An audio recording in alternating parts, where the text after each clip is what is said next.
Good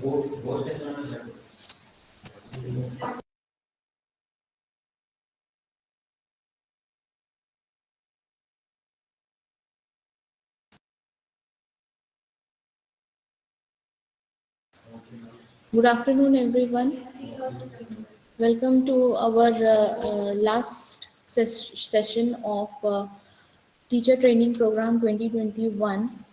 In this last session, we have our speaker, Dr. Animesh Mukharji, sir, Associate Professor, IIT Kharagpur, and his topic is the rise of hate content in social media. Sir, can I have your voice, please?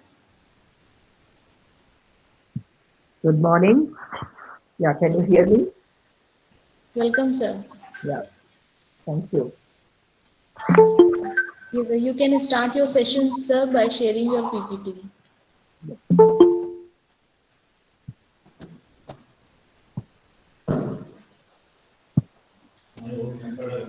Can you see my screen?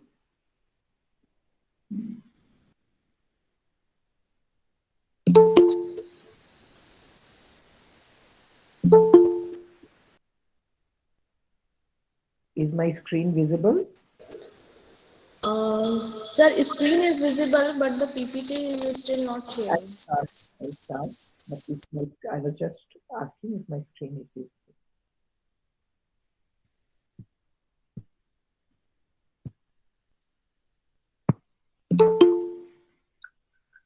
Hello, everyone. Today I shall be talking a little bit about our research on rise of hate content in social media. So we have been working in this area for the last 3 to 4 years and have been trying to study different aspects of hate content, including how speech spreads in the social media, how can one detect hate content as well as hateful users using machine learning algorithms, and also like what could be the different ways in order to combat hate content over social media.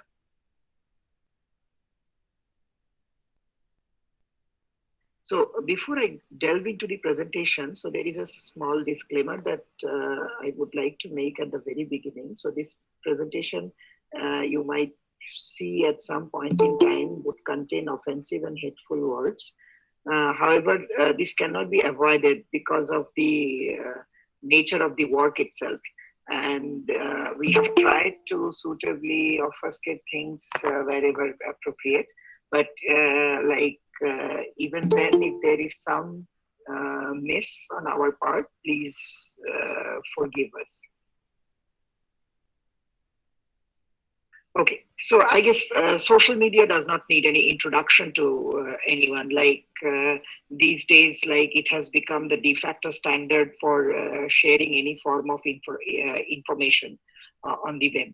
So it's not only about sharing information, but also gathering information is one of the primary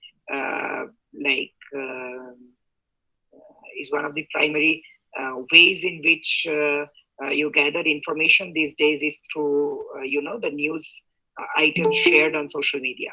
So hardly people look into newspapers. They rather look into their social media feeds, and whatever news pops up on those feeds, they go through them, and that's how their daily news quota is fulfilled.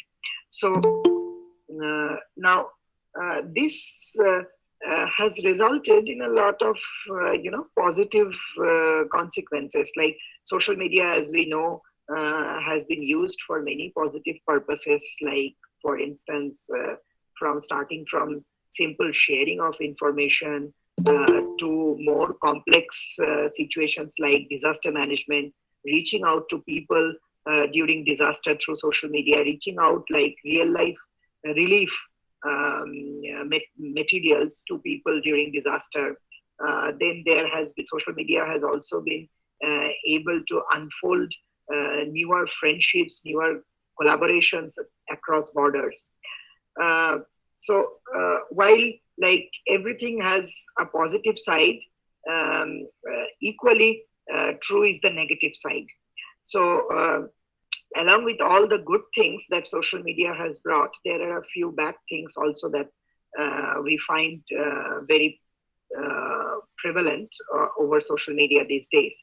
So some of these are like increased polarization. I guess many of you have already observed it. I mean, surrounding different topics like it could be topics of national importance like the general election or like passing of some bills, etc. To like even more sensitive matters like um, uh, religion, ethnic race, and things like that. And similarly, there have been an increase in the amount of abuse and hate speech, which we will see a little bit more in details in today's talk, which has, inflicted the social media.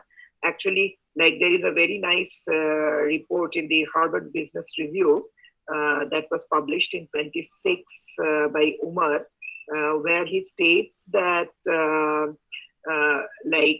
social media initially was thought of to be a e-town square, like a place where people can come together and discuss their problems, their day-to-day matters, also share information with other, share different important and valuable conversations with each other.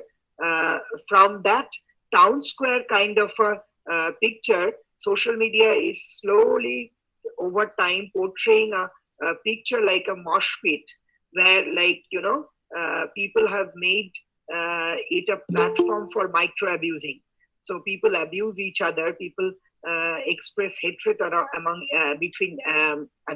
Hatred toward other communities on the social media platform very easily, and the problems are actually manifolded because of certain important factors which one needs to be very careful about.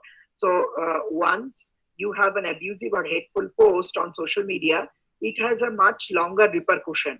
So it's like if you fight with somebody like outside your house, you fight in the morning and you forget in the evening. uh, by fight I mean fighting verbally. However, if there is such a fight over social media, like this actually has a much more continual effect. uh, many more people get to see or get to find about your fight. It exists there for social media for a very long time, and actually the same thing gets reinstantiated. The same fight gets reinstantiated multiple times. So without uh, much of reconciliation. So all these are in some way some of the strong negative consequences of social media in recent times. So and this is not only restricted now in the online world.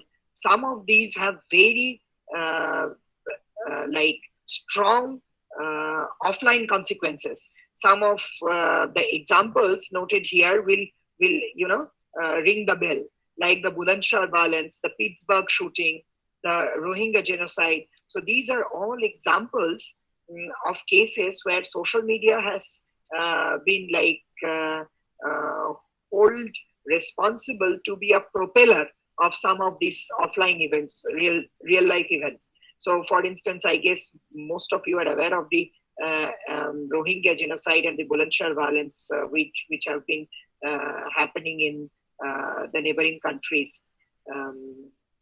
And the Pittsburgh shooting is also very well known. Like I'll talk a little bit more about the Pittsburgh in details, and that will give us like more examples of how the online world is actually intervening with our offline world. So, and it's these kind of negative consequences are all pervasive. Like they are not restricted to one single platform. They are restricted to multiple platforms. Like it could be Twitter, it could be WhatsApp. So this is an example from Indian WhatsApp groups. So this is a specific derogatory message against a minority religious group in the Indian WhatsApp public group discussions. And similarly, so this is the example that I was trying to point out related to the Pittsburgh shooting case. So if some of you have been following this, if some of you have been following this particular event, you might have noticed in the newspapers that the primary accused in this particular event was Robert Bowers. Now this guy actually made his last post on a social media platform called Gab, where he writes something like this: HIAS likes to bring invaders in that kill our people. I can't sit by and watch my people get slaughtered. Screw your optics, I'm going on. So this is the last post that he made on a social media platform, Gab, before he goes on and does the shooting. Okay, so if we were moderating these kind of platforms and the social media posts, and we're following people like Robert Bowers, who are very active in such social media platforms, then we might have even been able to prevent the catastrophe. So I will talk in today's lecture. I will talk a little bit more about this special social media platform, which many of you might not be aware of. This is a recently growing social media platform that actually hosts a lot of hate speech and abusive speech in itself. And I'll talk a little bit more about this in the next few slides. So in today's talk, I'll be summarizing two of our works. One is about spread of hate speech. This was published in ACM website. And the second one is about how to counter hate speech, or how to contain the effect of hate speech in online platforms.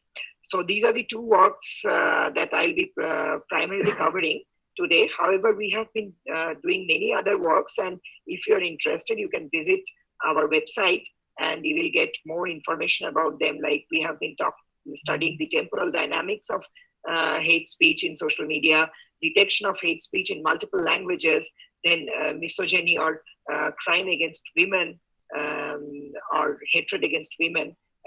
So all these works are already available in the public domain, and you can visit our website to have a look into them if you're interested further.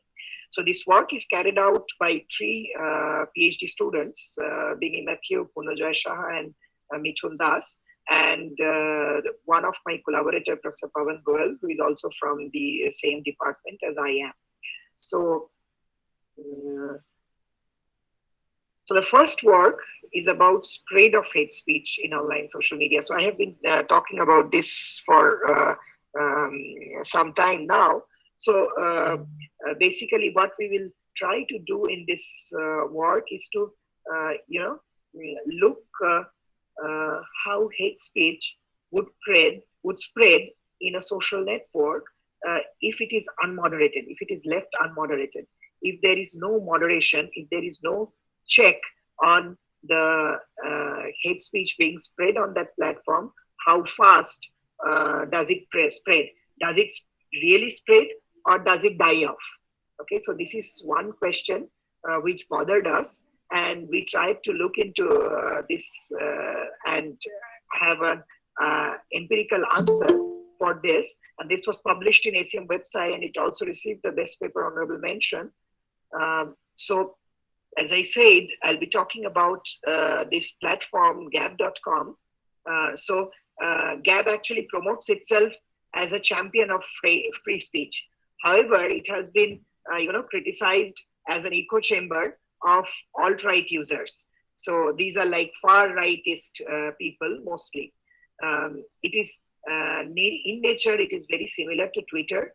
It allows you to post content. It allows you to share others' content. It allows you follow others. It allows you to like others' posts, etc. However, here the moderation is much less strict than platforms like Twitter and Facebook. So in Twitter and Facebook, there is a strict hate speech or abusive speech moderation policy.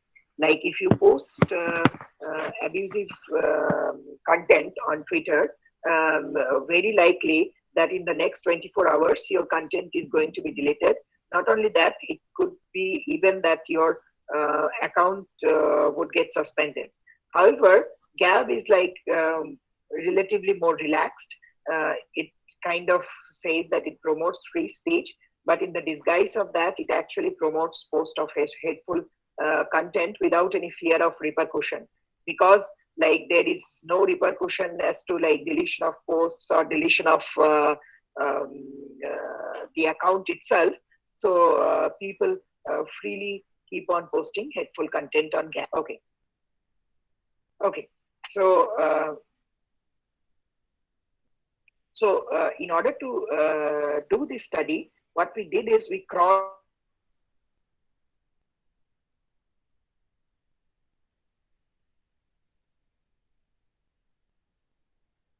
a massive data set of uh, 21 million posts and around 343,000 users using the standard Gab API. So this has information about the basic details of the user, like the username, all the posts of the user, the followers and the followings of the user. Okay, so all these data have been crawled using the Gab API to run our analysis. So primarily, we do the following things. We create a seed set of hateful users, okay, each say doing roughly 10 plus hate posts. We create a repost network of the users and a corresponding belief network. We initialize the seed set of users with the score of 1 and the rest with 0. Then we run a diffusion model on the belief network to update the beliefs of the users, and users who have a belief score of something between 0.75 and 1. So the belief score runs between 0 and 1. And if the user has a very high belief score, then we call the user to be hateful. And if the user has a low belief score, that is from 0 to 0.25, we call this user as a non-hateful user. So the number of users after this exercise that we got as hateful are around 2,300, and the number of users who are non-hateful are around 58,000, roughly 59,000. The rest we actually do not comment because they are somewhere in the middle of the spectrum, and it's very difficult to infer their intimations whether they are hateful or non-hateful. So we do not comment about the rest of the users. However, so this slide actually summarizes the things that I'll be discussing in the next few slides. So these slides look too much crammed with too much of information, with too many information. So we will slowly look into the steps one by one now. So the first thing is to construct the seed set of hateful users. So what we did was we built a lexicon of 45 very high precision keywords, which are actually indicative of hate. Now these includes various racial slurs, like the ones that I have cited here as examples. Okay, so these are some of the examples of racial slurs, again against a target community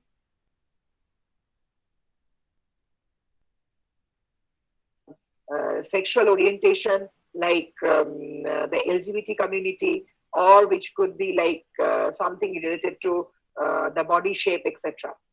So what we do is that we find out users who have 10 plus posts with one or more of these high precision keywords. Okay. So on Gab, since things are unmoderated, so if you find a user who is posting like say 10 plus posts with one of these keywords, you are kind of pretty sure that this guy is like a hateful user and is frequently posting hateful messages. So this is a first initial seed set that we build for a set of users. Now we construct something called a repost network. So how do we do it? So let us say we have a social network like the following. It's a simple graph with 3 nodes. Okay. So the node A, you read it like this. The node A actually posts 17 messages. Node C posts 10 messages and reposts 5 of the messages that comes from A. Okay. Node B reposts 3 of the messages that comes from C, 9 of the messages that comes from A, and does not post anything by himself or herself. This is how you construct the repost network. Okay. From the repost network, you construct something called a belief network. Now, how do you do this? So, look at the node C. So, out of the total 15 post plus repost that the node C makes, it makes 10 posts by itself. So, that is 10 by 15. So, we call the belief of C to be 10 by 15. Belief of C on itself to be 10 by 15, which is 0.67 roughly. And we call the belief of C on A as 5 by 15, which is 0.33. And you see the direction of the edges have got reversed. So now this shows that C's belief on A is 0.33. Earlier it showed that C reposted 5 of the posts made by A. Now the direction of the edge has changed and we say that C has a belief of 0.33 on A and a belief of 0.67 on itself.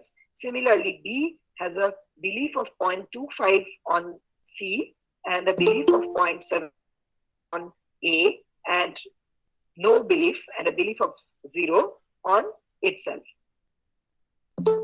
So now we run a belief propagation or a diffusion model, a very simple diffusion model. How does it work? So let us say that A is one of the nodes who is in the seed set, who is in our seed set. So we know that A is a hateful person because A has made more than 10 posts which has one or more of those seed hateful keywords. So we start from A. Now, every time point, we calculate the belief of the other nodes. So the belief of C in the next time point, that is I plus 1, is expressed as 0.33 into the belief of A, okay, plus 0.67 into the belief of C. So now C's belief score at this point is 0. A's belief score at this point is 1 because it's a hateful user. So now after this step, C's belief score becomes 0.33 into 1 because it was A's belief score plus 0.67 into 0. So after the first step, C's belief score becomes 0.33. So in this way, you can keep computing the belief scores of each and every individual node over iterations. After a point in time, you will see that the belief score of the nodes do not change. So they get fixed at some number. So this is called the convergence point.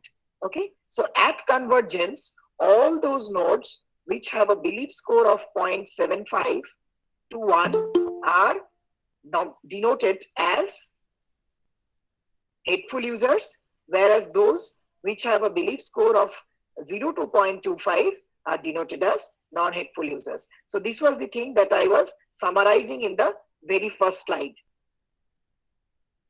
So now, once we have got the set of hateful and non-hateful users, so so we have, as I said, we have 2,300 roughly hateful users and around 59,000 non-hateful users.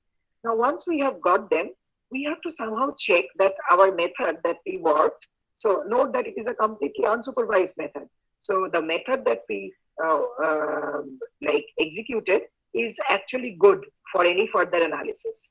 So what we do is that whatever hateful users and whatever non-hateful users we get, we randomly sample some 100 users from them. And we ask two of the annotators who are experts in judging, like who have been working in hate speech analysis for quite some time and who are experts in judging whether some user is hateful or not. We ask them to check whatever we have detected as hateful and non-hateful users and tell us like whether the model has been able to predict correctly or not. So with the annotator 1, the agreement of our model is 86.9%, and with annotator 2, it's 93.2% for the hateful users. And for the non-hateful users, it's even higher, 92.2 and 99.4. And the agreement between the two users, which is measured by the Cohen's kappa, is also like above 0.7 for both of the sets. So we have some reliability on the algorithm that produced the hateful and the non-hateful users. From this annotation, from this manual annotation, we at least have some reliability. So in order to further establish the reliability, what we did was we tried to see like what are the different topics in which the hateful users post and what are the different topics in which the non-hateful users post. So in Gab, just like in Twitter, you have various topics and you can make your post public under different topics. Okay, you can tag your post with different topics. And what we see that the posts that are made by the hateful users detected by our system, those posts actually have tags like Jews are the synagogue of Satan, the black race sucks, etc., which are clearly indicative, the name themselves are clearly indicative of being hateful.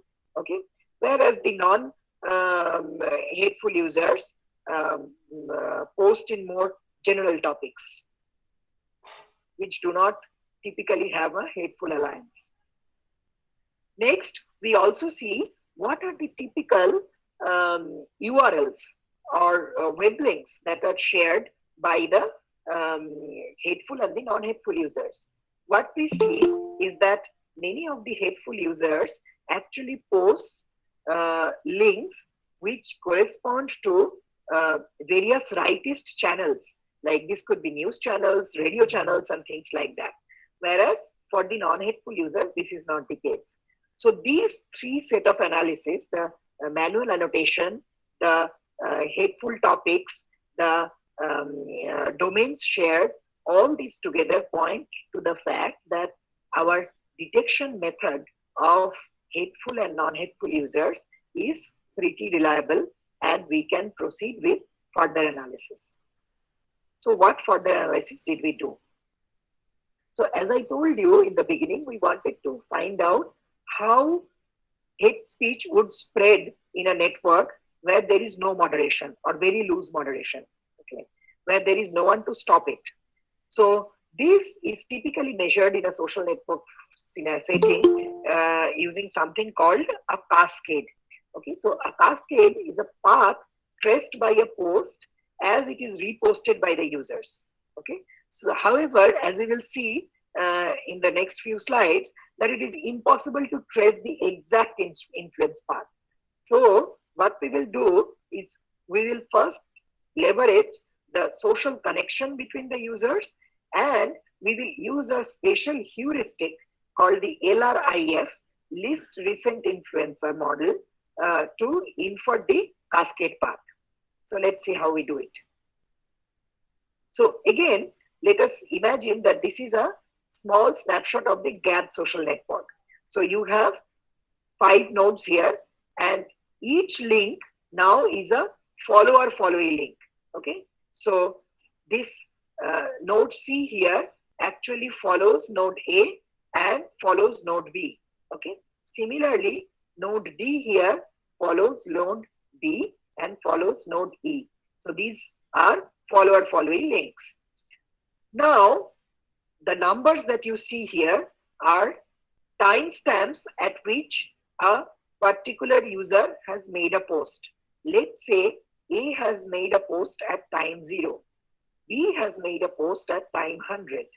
D had made a post at 500, E at 400, and C at 300. Now suppose we want to find out the influencer of C. So we want to find out who is the influencer of C. Is it A or is it B? Okay, because you see that C follows both B and A. So therefore, the message could come from either A or it could come from B. Now, how do I know from whom did C receive the message? It is following both of them.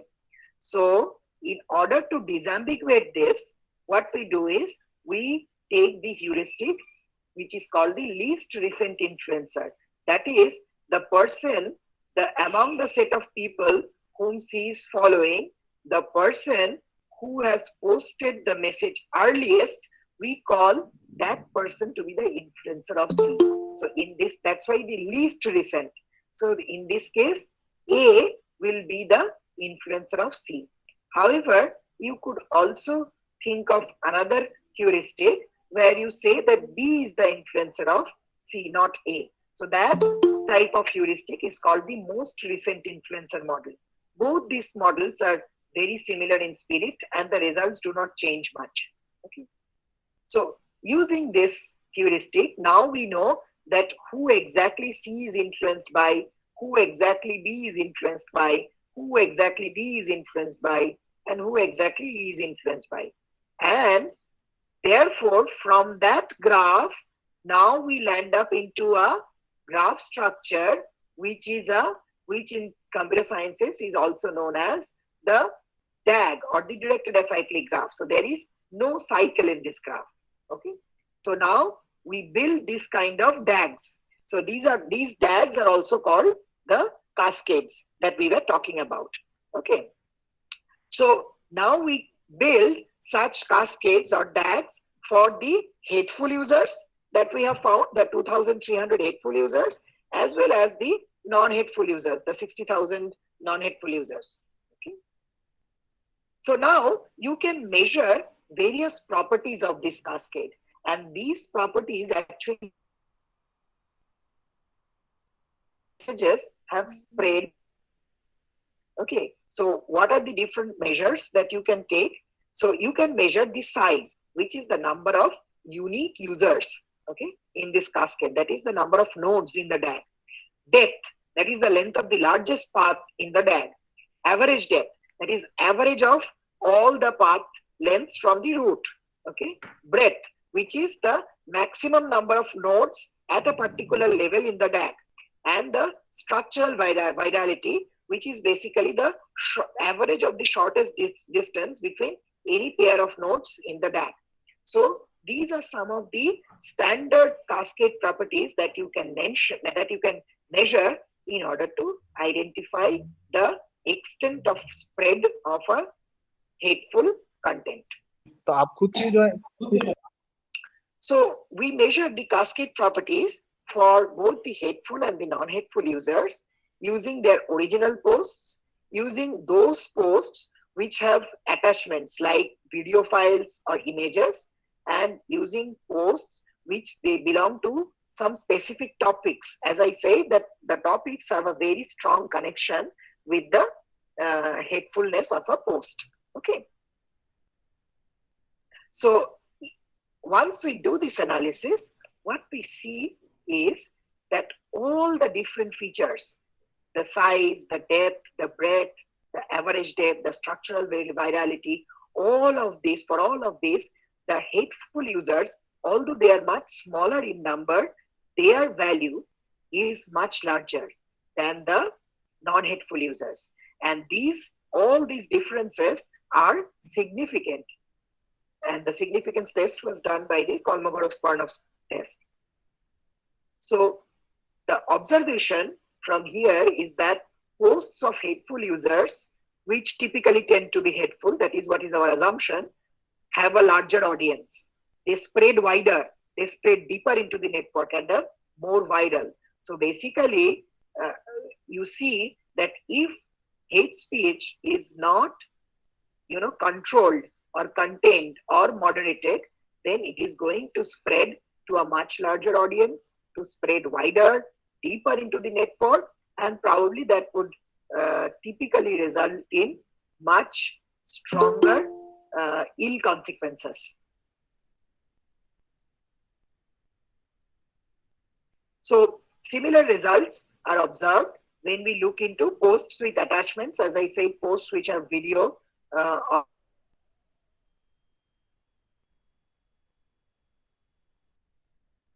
or audio or image. And similar is the case for the topics. Only the differences. So when you consider the posts only, whatever the difference was, this difference only gets more and more pronounced when you consider the posts with attachments or posts under different topics. So far, so good. Now, the question is, so we have seen that if things are not moderated well, then it is very likely that hate speech is going to spread very fast in the network, and that might have like many unpleasant consequences. So the question therefore is like, what could be a good way or good technique of moderation? Can we have some plausible mechanisms of moderation? So this is what we will see in this next work. So there could be, so some of the potential ways that you can think of is something that I have already talked about in the very beginning of the presentation. So you could block or suspend the hateful message, or you could suspend the account of the user. Okay. In fact, several governments, like including the government of India, have established very stringent hate speech laws to prevent its spread. Okay. So then there are several social media sites who have also taken strict action against hate speech. In fact, Facebook has a campaign against hate speech, a specific geared campaign to combat hate speech. However, all these types of moderation has a caveat. And the caveat is that it might lead to the violation of free speech. So people might accuse the social media platforms or the government by telling that, okay, by stopping me to, post hateful messages, you are actually curbing my freedom of speech. So these kind of allegations are frequent and normal. So then how do we go about for a more successful moderation technique? So for this, one of the best alternatives that was proposed in the recent literature was countering the hateful messages. So you try to answer the hateful message or the hate speech with more speech. However, this more speech that you produce is actually trying to alleviate the ill consequences or the bad consequences of the hate speech. So such speech is also called the counter speech. And this is actually an emerging and a promising option and has been backed by several organizations, including Facebook. So this brings me to the second work that we published in ICWSM 2019, where we tried to study counter speech in the online world. So while the last social media platform that we discussed about was Gab, this one is about YouTube. So here we try to study counter speech in the context of hateful YouTube videos. Okay, so we define counter speech as a direct response or a comment that counters the hateful or the harmful speech. And we take three target communities: the Jews, the African American or the blacks, and the LGBT, and we collect user comments to create a data set and then study counter speech. So what we do basically?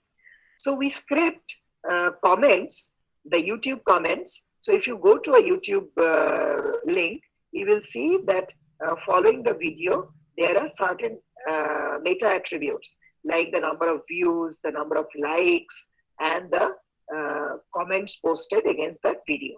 Okay, so we scrape the comments from 31 hateful videos. Two of the examples are shown here, okay, on YouTube. And then we try to study counter speech. So there are different types of counter speech. So here I have noted the 8 types that are most prevalent in the literature. The first one is presenting facts. That is, you try to, so that many of the times hate speech is related to misinformation or false information.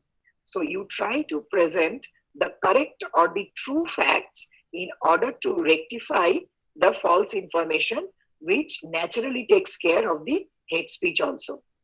Now then, pointing out to hypocrisy or contradictions. So sometimes the hateful messages are very contradictory, and you can point out these contradictions and show that the hateful message that has been posted is therefore baseless. You can also provide online and offline consequences like legal consequences in order to ameliorate the effect of hate speech.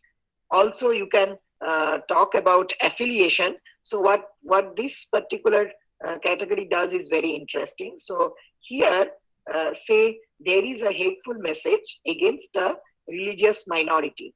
Now, and say this has been made by another religion, made by a person from another religion. So, so a different person from that religion comes up and tells that, okay, whatever is being said is not correct, and I belong to the religion that my fellow fellow member is also a part of, but I do not believe in the hateful comment that he has posted against the religious minority. So this is, you are affiliating yourself to some religion, and then after affiliating yourself, you are supporting a religious minority. So for instance, you are affiliating yourself to be a Christian, and then you are telling that, okay, I am also a Christian, but this message that has been posted by a hateful message that has been posted by another Christian fellow member against a Jew is not correct. So this is what is meant by affiliation. Then denouncing of hateful messages. So this is a direct denouncement. Then humor or sarcasm. So you try to be sarcastic about the hateful message, or you use positive tone. And the last one, which is not a very welcome thing, that is like you use more hateful messages, okay, in order to fight the already posted hateful message. So this is not a very welcome type of counter speech. However, we see in real life that this is also very prevalent. This type of hostile message against hostile message is also very prevalent. And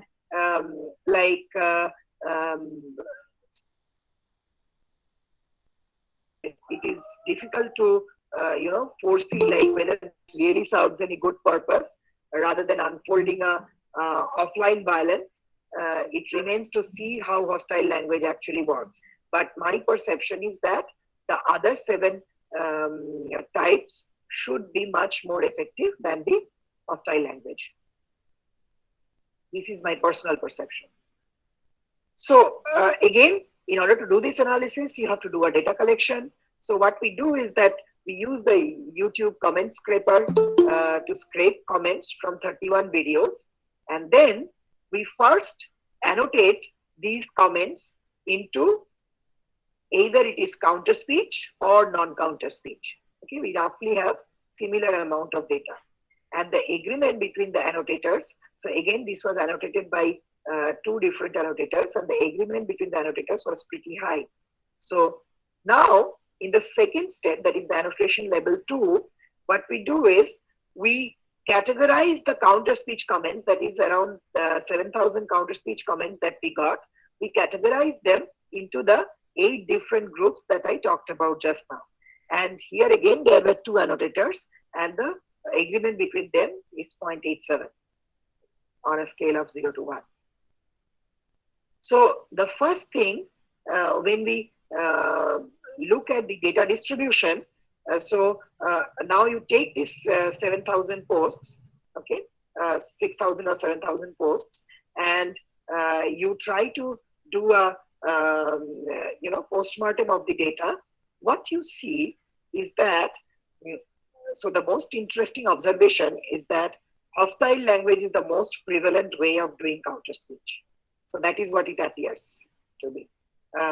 Although, like, this is something debatable whether one should subscribe to more hostile language to actually fight hate speech.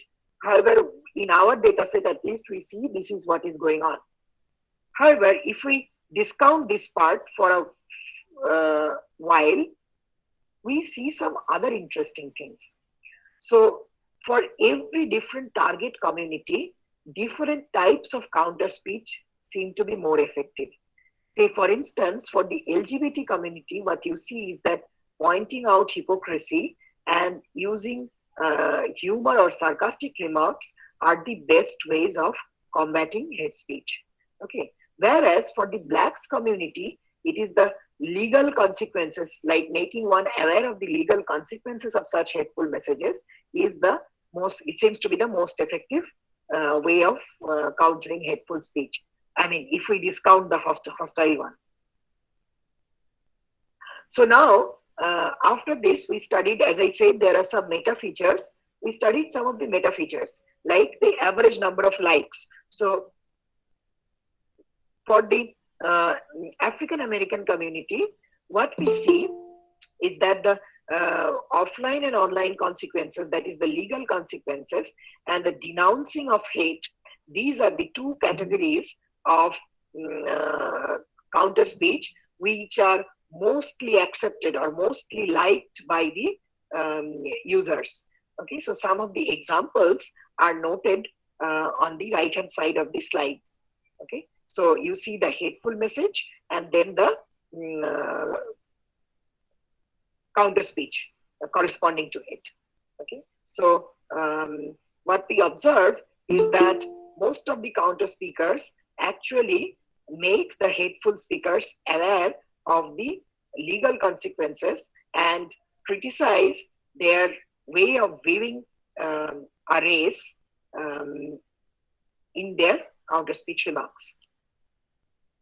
So for the Jewish community, what we see is that the affiliation type of messages are the most liked ones. So I have already told you that what affiliation means. So it's like you affiliate yourself to some other religion, and then you tell that whatever hateful message has been posted against a particular minority religion is not correct.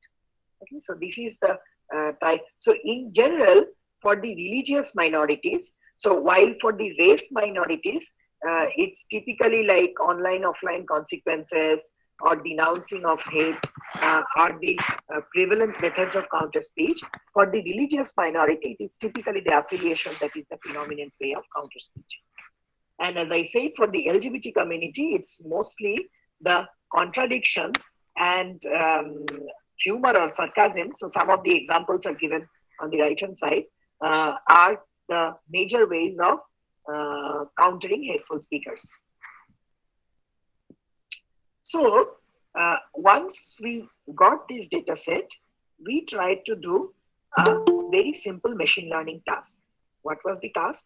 The task was that given a piece of uh, post or a piece of comment can I say with some confidence whether this is a counter speech or a non counter speech?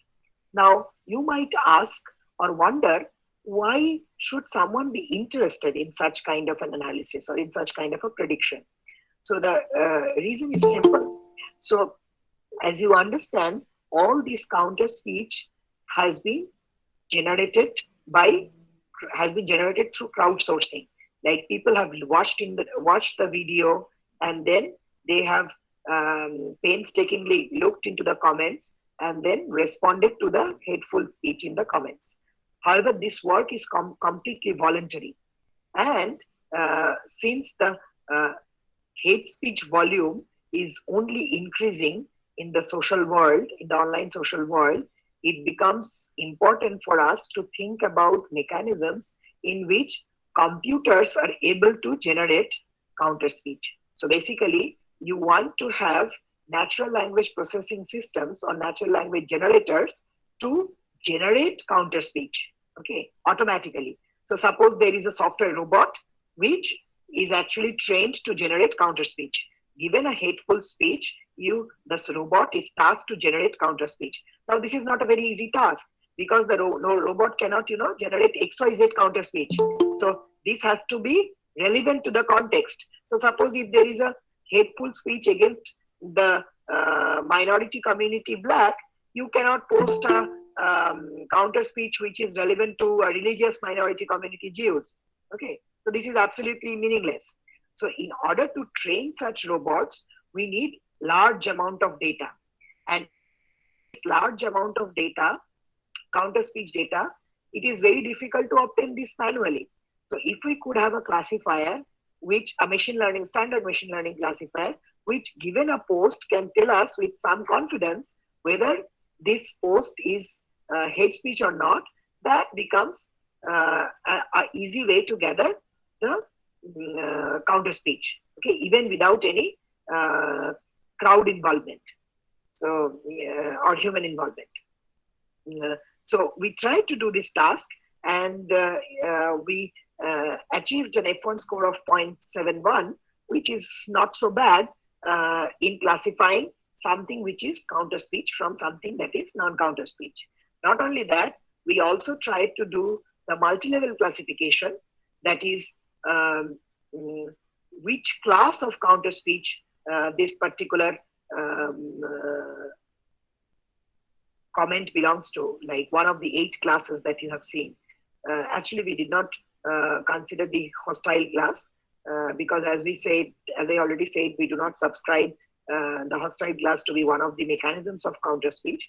So we took the other 7 classes and we tried to classify a comment into one of these 7 classes. And there also we do reasonably well. Like it's not as good as the binary classification. However, we on a 7-class classifier we do reasonably well. However, there are scopes of improvement, and like one can do even better with certain additional inputs, and we are presently trying to find out those clues which can make things even better. And we are also looking into this problem of generating hate speech using the recent developments in the transformer architecture. I guess some of you who are aware of the deep learning developments will be aware of the transformer architecture. So we are trying to use some of these transformer architectures to develop such software robots to generate counter speech automatically.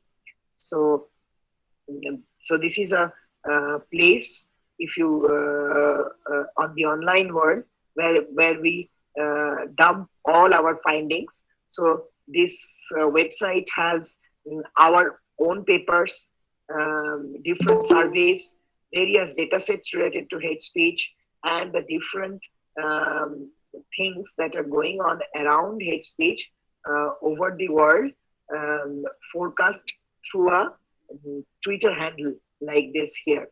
So I welcome you to visit this website if you are interested, and you can also drop us a mail. So all our contacts are present on that website. So you can also drop us a mail if you are further interested. So I'll stop here and take questions. Thank you very much.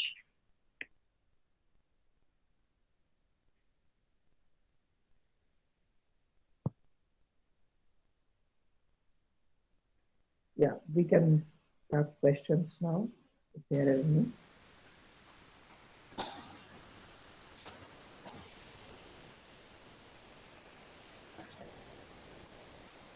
Thank you so much, sir.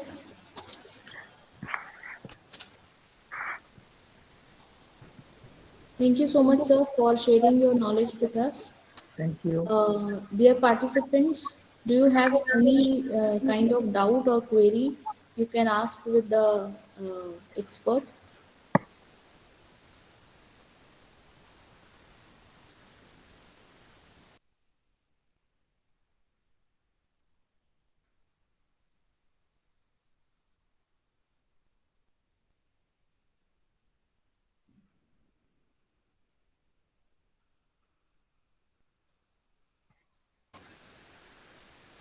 I think there is no doubt from the participant side.